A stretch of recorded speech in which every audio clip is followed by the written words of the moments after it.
Welcome बच्चों, welcome. ठीक है, देखें हमने पहले fundamental units and derived unit देखा। ठीक है, और क्वांटिटी देखें, फंडामेंटल क्वांटिटी और डिराइव्ड क्वांटिटी। ठीक है, अभी देखते हैं यूनिट्स। ठीक है, स्टैंडर्ड यूनिट्स। ठीक है, स्टैंडर्ड यूनिट की कैरेक्टरिस्टिक देखते हैं, कैरेक्टरिस्टिक्स ऑफ स्टैंडर्ड यूनिट। ठीक है, देखिए यूनिट क्या है कि क्वांटिटी को, ठीक है, क्वांटिटी को हम कैसे मेजर करते हैं। ठीक है, तो उसमें हमको समझने के लिए क्या लगेगा, यूनिट की जरूरत पड़ती है। ठीक है, जैसे पहले भी बता चुके हैं, जैसे हम कुछ भी सामान लेने गए। ठीक है, जैसे हम लेने गए क्या, सपोज शुगर लेने गए। ठीक है, शक्कर लेने गए, तो वहां पर क्या होगा कि जब हम शॉपकीपर किससे मांगेंगे कि हमको 2 किलो क्या दे, शुगर दे। ठीक है, चीनी दे 2 किलो, तो वहां पर जो वेट नापेंगे किसका, चीनी का। ठीक है, तो चीनी का क्या हो जाएगा, मास, वेट नापेंगे। ठीक है, तो वेट क्या हो जाएगा उसका, क्वांटिटी हो जाएगा, फिजिकल क्वांटिटी, और उसको हम किससे रिप्रेजेंट करें, किलोग्राम से। ठीक है, तो किलोग्राम क्या हो जाएगा, उसका यूनिट हो जाएगा।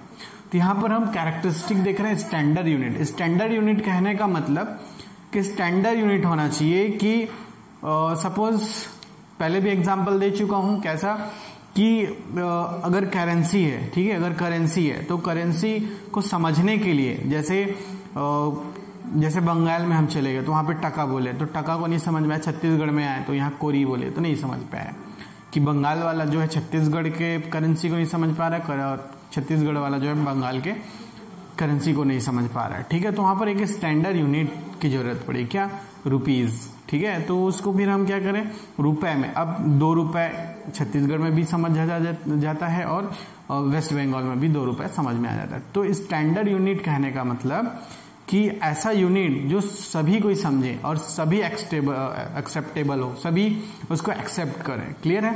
तो स्टैंडर्ड यूनिट के कुछ कैरेक्टरिस्टिक है कि स्टैंडर्ड यूनिट जो है वो होना कैसा चाहिए। ठीक है, तो यहां पर देखिए फर्स्ट है, it should be well defined. जो भी स्टैंडर्ड यूनिट है वो वेल डिफाइंड होना चाहिए, मतलब सभी को क्लियरली समझ में आना चाहिए। ठीक है, तो इट शुड बी, जो भी स्टैंडर्ड यूनिट है should be well defined. Clear है? सेकेंड पॉइंट देखिए, it should be suitable size, मतलब ये ना ही तो ज्यादा बड़ा हो ना ही ज्यादा छोटा हो। ठीक है, it should not too small and too large। ठीक है, कि ना ही ज्यादा बड़ा हो ना ही ज्यादा छोटा हो, मतलब एक सुइटेबल साइज का हो। मतलब अगर हम लेंथ बोल रहे हो, लेंथ को हम मीटर से नापते हैं। ठीक है, तो उसके लिए क्या मीटर यूज करते हैं। ठीक है, तो लेंथ के हिसाब से वो मीटर क्या हो जाएगा, सुटेबल साइज का होगा, नहीं उससे ज्यादा बड़ा नहीं उससे ज्यादा छोटा। क्लियर है?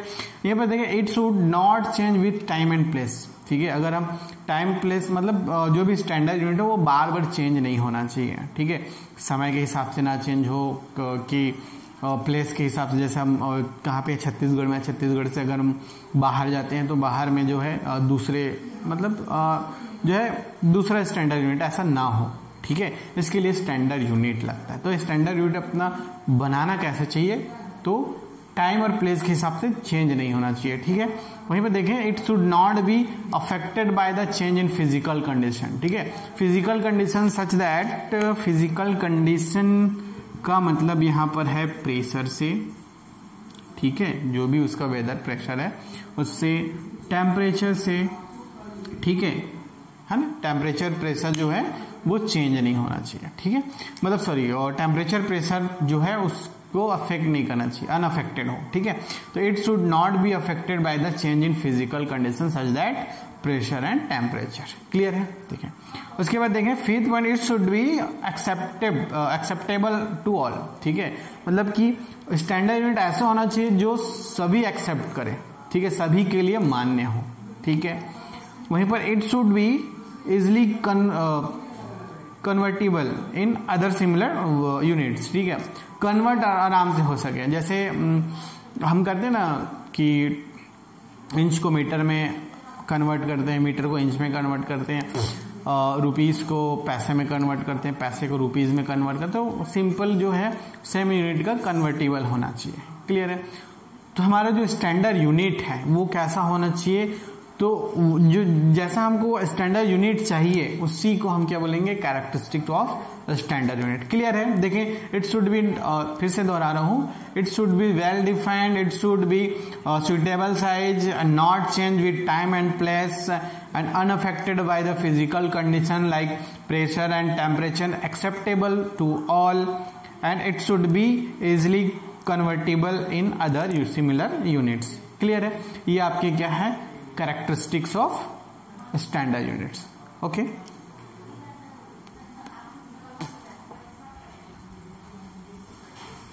ओके, देन देखें सम प्रैक्टिकल यूनिट्स। देखें यहाँ पर कुछ प्रैक्टिकल यूनिट है। तो फॉर वेरी स्मॉल डिस्टेंस, हमको डिस्टेंस मेजरमेंट करनी है, तो कई सारे इसके स्टेजेस हैं। देखें, फॉर वेरी स्मॉल डिस्टेंस, जब बहुत ही छोटा डिस्टेंस हो तो उसको हम कैसे, देखो स्टैंडर्ड स्टैंड को मेजर करने के लिए हम मीटर का यूज करते हैं। ठीक है, अब यहाँ पर अगर बहुत छोटा हो, बहुत ज्यादा हो, बहुत छोटा, बहुत ज्यादा, बहुत बड़ा, ठीक है, उसके लिए अपन देखें क्या करेंगे। देखो, for very small distance, very small distance में क्या क्या आ जाएंगे, आपके न्यूक्लियर साइज आ जाएंगे, वेवलेंथ ऑफ लाइट आ जाएगा, कुछ रेडिएशंस आ जाएंगे, और जो माइक्रो ऑर्गेनिज्म है, ठीक है, उनके साइजेस। ठीक है, तो कैसे मेजर करेंगे? देखो, फर्मी, यहाँ पे फर्मी याद रखना, फर्मी को हम स्मॉल एफ से रिप्रेजेंट करते हैं, और ये क्या होता है, न्यूक्लियर साइजेस को रिप्रेजेंट करता है, एक्सप्रेस करता है। ठीक है, तो 1 fermi is equal to 10⁻⁻15 metre. ठीक है, देखें सभी क्या स्टैंडर्ड यूनिट में जाएगा, मीटर में। ठीक है, अब देखें एंगस्ट्रॉम। ठीक है, तो एंगस्ट्रॉम क्या होता है, और ये भी क्या है, यूनिट है ना, यूनिट है। देखिए, to measure the wavelength of light, light के वेवलेंथ को मेजर करने के लिए 1 angstrom is equal to 10⁻10 metre. ठीक है, 10⁻10 मीटर। ठीक है, अब देखिए नैनोमीटर, नैनोमीटर को हम nanometre is equal to 10⁻9 metre, या बोल सकते हैं 10 एंगस्ट्रॉम। ठीक है, ये जो है वेवलेंथ ऑफ लाइट, ठीक है, वेवलेंथ ऑफ लाइट और कुछ अदर रेडिएशन उनके लिए यूज किए जाते हैं। वहीं पर माइक्रोन, ठीक है, तो यहाँ पर माइक्रो ऑर्गेनिज्म के साइज को मेजर करने के लिए 1 माइक्रोमीटर इज इक्वल टू क्या होता है, 10⁻6 मीटर। क्लियर है? ये स्मॉल डिस्टेंस को मेजर करने के लिए। क्लियर है? ओके, देखें, फॉर वेरी लार्ज डिस्टेंस, ठीक है, फॉर वेरी लार्ज डिस्टेंस, फिर लाइट ईयर एंड पार्सेक, और एक और है। ठीक है, पहले देखें लाइट ईयर क्या है, the distance travel by light during 1 year in vacuum. ठीक है, कि लाइट का जो है 1 साल में, ठीक है, डिस्टेंस कवर करना। ठीक है, तो देखो 1 light year is equal to speed of light into time. देखें स्पीड ऑफ लाइट, लाइट की स्पीड क्या होती है, 3 × 10⁸ मीटर पर सेकेंड, एंड टाइम देखिए 1 ईयर, 1 ईयर में कितने डेज होते हैं, 365। ठीक है, 1 डे में कितने आवर होते हैं, 24 आवर। 1 आवर में कितने मिनट्स होते हैं, 60 मिनट। 1 मिनट में कितने सेकंड होते हैं, 60 सेकंड। इन सब को हम अगर मल्टीप्लाई करें तो 1 light year is equal to 9.46 × 10⁻15 metre. ठीक है, तो इतना जो है लाइट जो है 1 साल में ट्रेवल करता है। तो 1 light year is equal to क्या हो जाएगा, distance travel by light in 1 year. Clear है?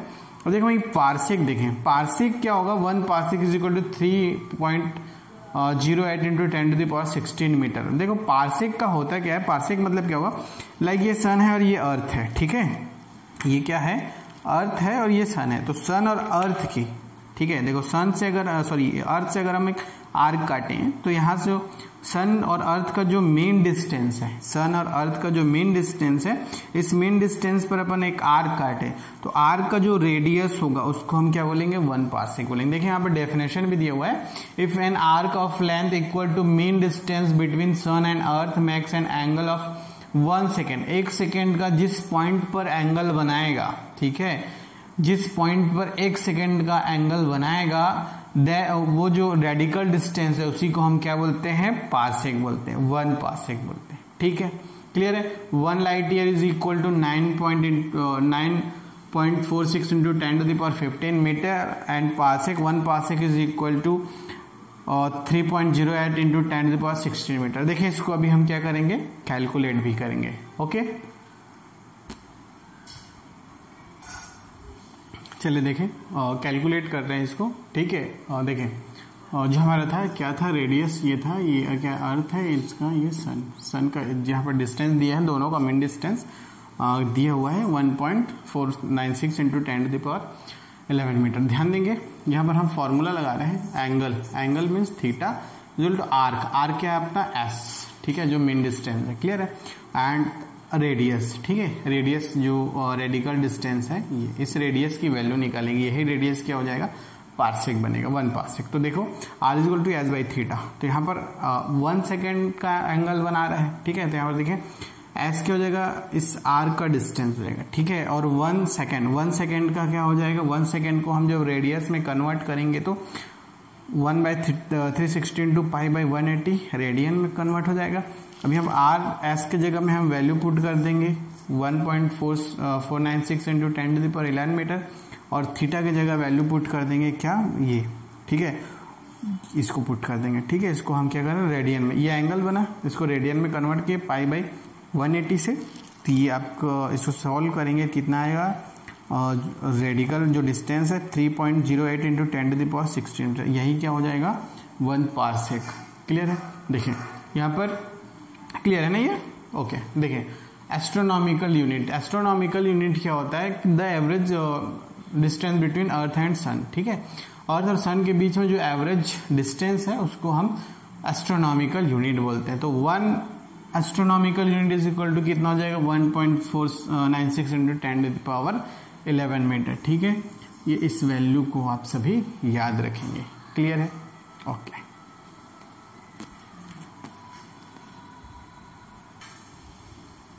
चलिए देखें मास और वेट में हम मेजरमेंट ऑफ मास में देखें, मास और वेट के बीच में कुछ डिफरेंसेस हैं। देखें जो मास है और वेट, देखें मास क्या होता है कि mass is a quantity of matter, ठीक है, कंटेन इन बॉडी, किसी भी बॉडी में जितनी भी क्वांटिटी होती है, ठीक है, वो क्या होती है, मास होती है, कंटेन्स अ क्वांटिटी, ठीक है, it is the quantity of matter contains in a body, ठीक है।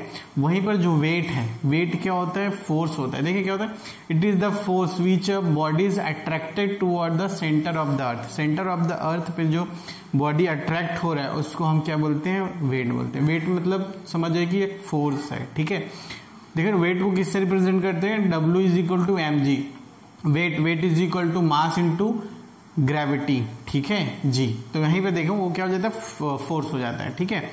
इट इज वैल्यू रिमेन्स, इसका जो वैल्यू है, it's value remains same at all place, इसका हर समय पर वैल्यू क्या होता है, सेम ही रहेगा, किसी भी प्लेस पर जाए, ठीक है। यहीं पर इसकी जो वैल्यू है वो वेरी करती है, प्लेस टू प्लेस करती है। क्यों प्लेस टू प्लेस वेरी करती है, क्योंकि it depends upon the acceleration due the gravity, gravity के ड्यू टू ग्रेविटी जो एक्सेलरेशन होता है उस पर डिपेंड होता है, ठीक है। इसलिए जैसे क्या होता है, प्लेस टू प्लेस इसकी जो वैल्यू है वो वेरी करती है, क्लियर है। वहीं पर देखें इसके यूनिट को हम किलोग्राम से रिप्रेजेंट करते हैं, और जो वेट का यूनिट है उसको न्यूटन से, बिकॉज इट इज फोर्स, ठीक है। वहीं पर देखें ये क्या होता है, स्केलर क्वांटिटी होती है, और यहाँ पर क्या होता है, ये वेक्टर क्वांटिटी होती है, ठीक है। इट इज स्केलर क्वांटिटी, और ये क्या हो जाएगा, वेक्टर, मतलब इसकी केवल वैल्यू ही होती है, और इसमें क्या होता है, वैल्यू के साथ साथ डायरेक्शन भी होता है, क्लियर है। अभी हमें देखिए mass of body can never be zero, जो मास ऑफ बॉडी है वो कभी भी जीरो नहीं हो सकता, लेकिन ये जीरो हो सकता है, ठीक है। अभी देखो फंडामेंटल जो मास है वो क्या है, फंडामेंटल कैरेक्टरिस्टिक ऑफ बॉडी है, वहीं पर ये क्या है, फंडामेंटल कैरेक्टरिस्टिक नहीं शो करता, ठीक है। तो एक बार और देख लें कि मास क्या है, it is a quantity of matter contains in all body, ठीक है, और ये क्या है, फोर्स है, ठीक है, due to attracted towards the earth, ठीक है, ग्रेविटी के थ्रू ही अट्रैक्ट होता है। देखिए इसका जो वैल्यू है हमेशा क्या होगा, ऑल प्लेस पर क्या रहेगी, सेम रहेगी, लेकिन इसकी वैल्यू है जो प्लेस टू प्लेस वैरी होगी due to the acceleration of gravity, sorry acceleration due to gravity, ठीक है। ये जो है स्केलर क्वांटिटी होती है, इसको हम किलोग्राम से रिप्रेजेंट करते हैं, मतलब इसका ऐसा यूनिट जो है वो किलोग्राम है, और इसका ऐसा यूनिट न्यूटन है। ये वेक्टर क्वांटिटी, इसकी केवल वैल्यू होगी, केवल मैग्नीट्यूड याद रखेंगे, इसकी मैग्नीट्यूड के साथ साथ डायरेक्शन भी होगा, कभी भी जीरो नहीं हो सकता मास, वेट जीरो हो सकता है, फंडामेंटल कैरेक्टरिस्टिक है और वो नहीं है वेट, क्लियर है। ये क्या हो जाएगा, मास और वेट के बीच में डिफरेंस, ठीक है, ओके।